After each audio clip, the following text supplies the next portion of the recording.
berbau, ya itu harus waspada karena bisa infeksi dan bisa juga terjadi ada kondisi awal kanker mulut rahim karena ada benjolan di sana dan terinfeksi, itu juga bisa mengeluarkan cairan yang berbau.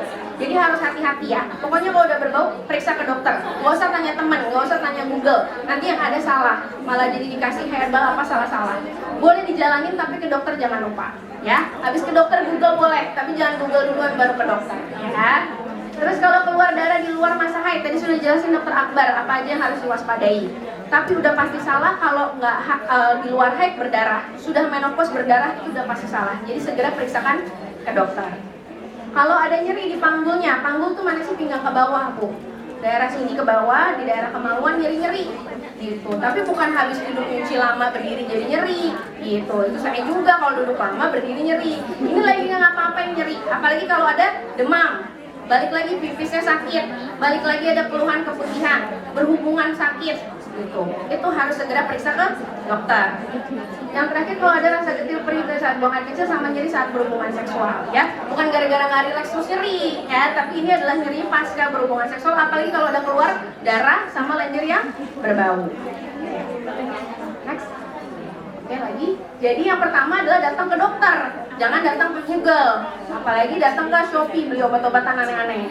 Jadi tanya dulu ke dokter, nggak selalu diperiksa dibuka aneh-aneh. Jadi jangan takut dulu, bisa aja dengan tanya jawab, pemeriksaan luar aja cukup. Jadi yang belum menikah pun jangan khawatir, jangan takut nanti diperiksa apa malu. Jadi cukup pemeriksaan luar aja sebenarnya dokternya bisa tahu, dari keluhan pun bisa tahu. Nah tapi kalau yang sudah menikah, selanjutnya atau yang sudah aktif secara seksual, memang kita perlu pemeriksaan lebih dalam. Karena kalau memang ada keluhan keputihan, apalagi yang sampai bergejala, berarti kita harus cari infeksinya, dan paling sering itu kita harus lihat mulut rahimnya seperti apa. Makanya kalau sudah aktif secara seksual, kita akan lakukan pemeriksaan. Tadi kalau ada yang IVA, kira-kira pemeriksaannya juga sama. Perlu posisi mengangkang, terus kita pakai alat, kita lihat kondisi saluran kemaluannya seperti apa. Kalau bisa diobati lebih tepat jadinya, gitu ya. Oke, next. Belum tentu semuanya pakai obat. Kalau memang ternyata benar terinfeksi dan memang ada obatnya, ada antibiotik yang harus dikasih, diminum. Jangan cuma minum 2 hari udah enakan terus nggak lanjut lagi. Itu namanya dokter-dokteran ya. Jadi kalau dikasih dokternya obat buat seminggu, minum seminggu. Kalau ada keluhan karena obatnya, bilang ke dokternya. Jangan di stop sendiri. Nanti yang ada infeksinya nggak terobati, terulang. Tapi karena udah minum obat 2 hari, kumannya jadi kebal. Karena udah tahu ya, gue udah pernah diobatin 2 hari pakai obat ini. Kumannya habis itu susah diobatin. Keputihannya jadi makin berat. Jadi kalau sudah dikasih obat antibiotik, habiskan sesuai dosis yang dikasih dokter. Dan yang paling penting itu ada lingkarannya. Jaga kelembapan yang paling bawah. Jadi kalau lagi haid atau mau pakai panty liner, ganti setiap 2 jam. Setelahnya pakai sabun untuk membersihkan atau cebok dengan benar. Cebok itu dari arah depan ke belakang, jangan kebalik. Pakai air bersih yang mengalir. Setelah itu lebih penting lagi pakai tisu untuk dikeringkan. Jangan pakai handuk habis itu handuknya dijemur ya. Jangan pakai tisu kering ya. Terus tuh ganti celana dalam lebih sering ya. Dan yang selanjutnya kalau ada keluhan konsultasi ke dokter. Jaga higienitas. Yang terakhir tadi pakai pembalut yang bersih. Oke. Next sudah. Ada pertanyaan atau enggak untuk keputihan? Ada dok? Ini langsung. Oh iya, kameramennya. Halo dok, selamat siang, saya Diana. Saya tuh sering banget keputihan, apalagi kalau habis makan nanas ya. Itu apa pengaruh dari makanan tersebut atau pengaruh dari yang lain? Terima kasih. Terima kasih. Ini sekalian buat ngasih tau yang lain. Nanas sama keputihan nggak ada hubungannya. Tadi yang saya bilang apa? Kelembapan sama infeksi. Jadi kalau makan nanas terus jadi keputihan itu namanya kebetulan. Jangan nanasnya disalahin. Kita cari dulu yang lain.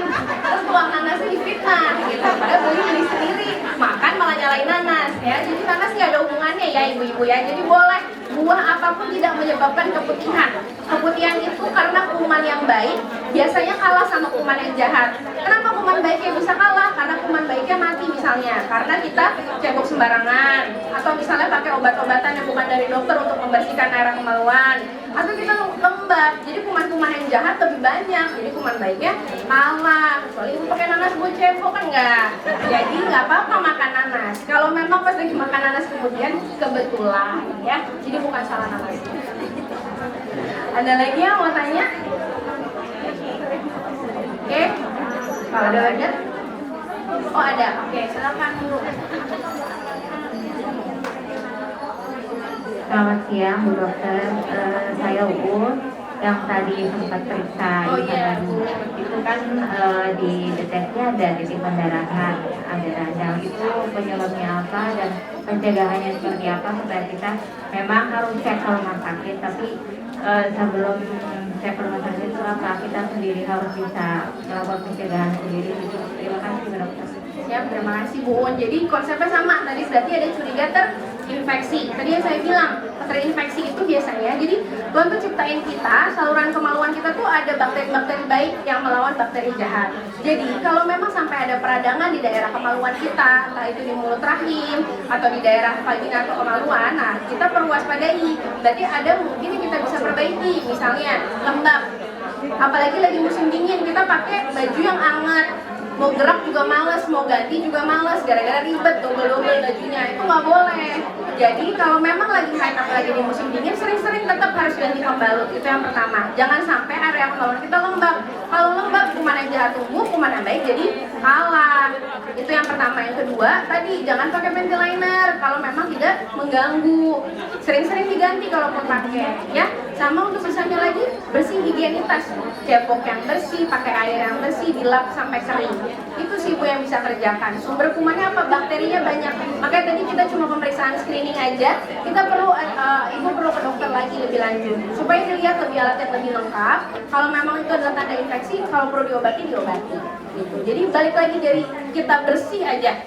Jaga kebersihan itu sudah sangat cukup. Nggak perlu minum herbal A, Ibu EO. Cukup jaga kebersihan, terutama lagi musim dingin ini lembab, pakai baju juga tebal-tebal, harus lebih waspada lagi. Ya, Sama Bu. Ada yang mau tanya lagi? oke. Udah kayaknya. Dokter, mungkin saya izin bertanya satu ya.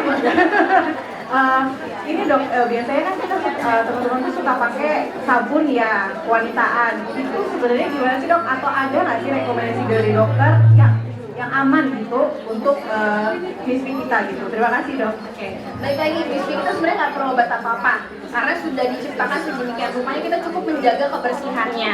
Kalau mau pakai sabun monggo, tapi sebenarnya cukup untuk sabun saat kita buang air besar, buang air kecil aja dibersihkan. Kalau lebih dari itu nggak perlu. Atau misalnya saat lagi ganti pembalut mau dibersihin sekalian untuk dibersihkan kemaluan disekat, monggo, tapi tidak perlu pakai obat yang khusus. Itu saya juga nggak mau dagang ya Bu ya. Maksudnya sabun apa aja, sabun yang bersih aja. Konsepnya adalah kalau bersih, pembalut kita ganti, candal kita ganti, kelembabannya dalam batas normal, tidak akan menyebabkan infeksi. Kalau memang sampai terinfeksi harus cari tahu sumbernya apa, karena memang ternyata mungkin ada sumber kuman gitu yang harus diobati. Jadi nggak perlu pakai sabun ribet-ribet, sabun yang ada aja di rumah gitu. Kalau bisa sabunnya bentuknya cair, kan jorok. Kalau pakai sabun batang udah bersih, disabunin lagi, kita pegang-pegang lagi sabun batang. Kalau bisa sabunnya sabun cair. Ya, udah itu aja sih, nggak ada yang Dokter, mungkin ada lagi yang mau bertanya teman-teman? cukup dulu Cukup ya? Nanti kalau lebih lanjut WA aja. Terima kasih atas perhatiannya. Tepuk tangan dulu dong untuk Dokter April. Ya teman-teman, itulah tadi serangkaian seminar luar biasa ya.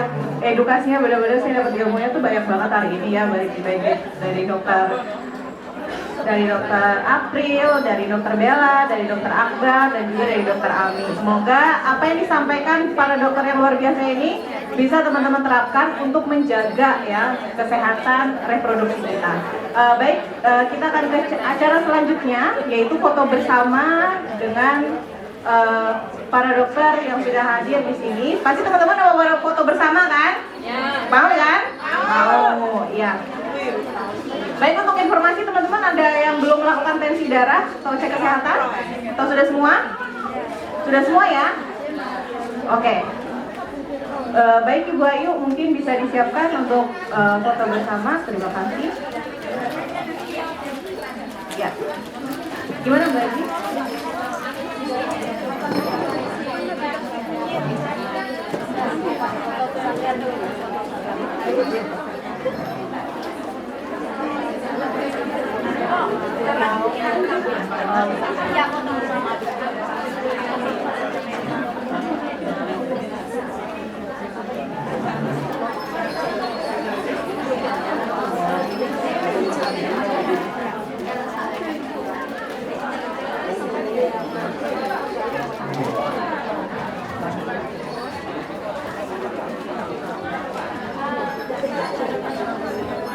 Baik, untuk Bapak Ibu dokter sekalian, ya.